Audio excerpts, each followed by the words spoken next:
President, I was going to stand and be ready to celebrate this occasion with the support of this chamber, but the Honourable Mr Wortley has just ruined my moment. At the outset, I'd like to thank all honourable members who contributed today, the Honourable Ms Games, the Honourable Mr Sims, the Honourable Mr Olamo, the Honourable Mr Hood, and the Honourable Mr Wortley. And I know, Mr Wortley, with respect, that you are the messenger today, but if ever I've heard a load of rubbish from the government, that was it. An absolute load of rubbish, an absolute crock coming from the Treasurer, in response to a motion.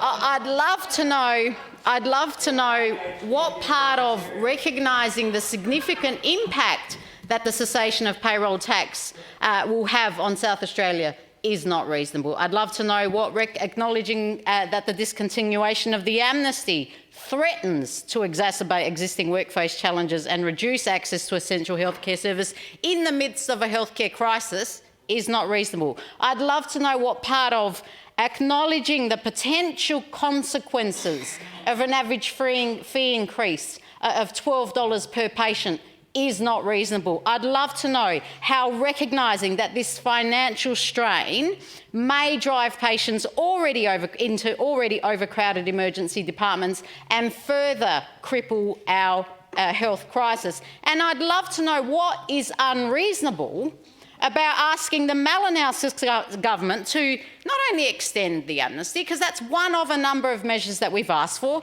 as acknowledged by the Honourable Robert Sims, but pause, like other jurisdictions have done, and I challenge Mr Wortley and the Treasurer through Mr Wortley to tell me that they haven't done that, to pause the retrospective payroll tax bills for independent GPs, to facilitate meaningful consultation with stakeholders, to collaboratively work towards a long-term solution that prioritises the well-being of South Australians.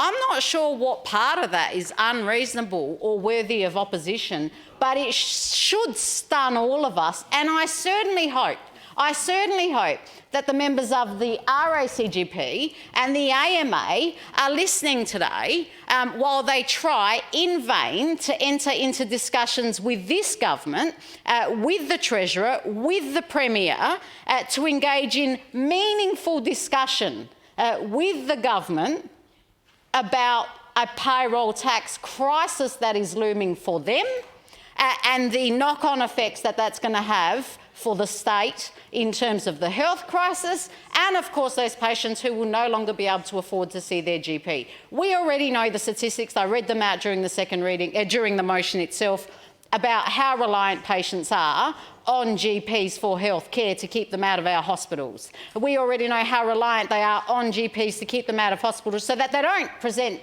to the emergency department, so that we don't end up with more ramping, so that we don't further impact our health crisis. But it seems like all of that, when it comes to the Treasurer, is falling on deaf ears. And mark my words, Mr President, I have one message and one message only for the Treasurer, not the Premier, the Treasurer. If you think that opposing a motion or opposing any motion in this place is going to shut me or shut those people who are impacted by this decision up, you've got another thing coming. You have no idea what is coming your way.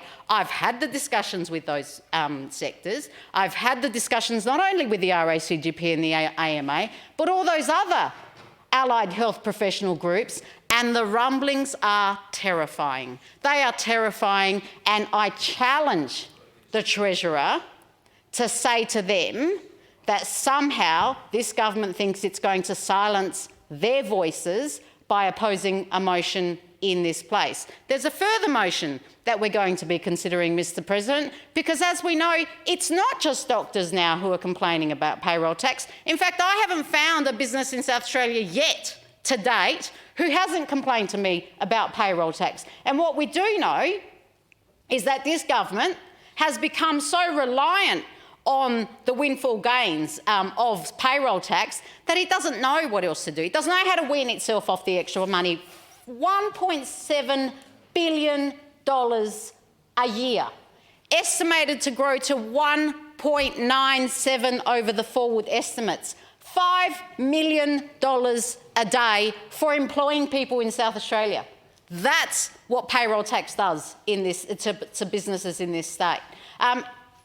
It is every allied health group who is now going to be looking at the government's response to engaging in meaningful conversation and saying, hold up, if they're not willing to do this with GPs who got an amnesty, what the hell are they going to do to us? And mark my words, it will not be pretty. And that's not coming from me, that's coming from them. So reap what you sow, don't support the motion, and enjoy the next few months of pain that are absolutely going to be levelled against you, Mr. Treasurer, through you, Mr. President.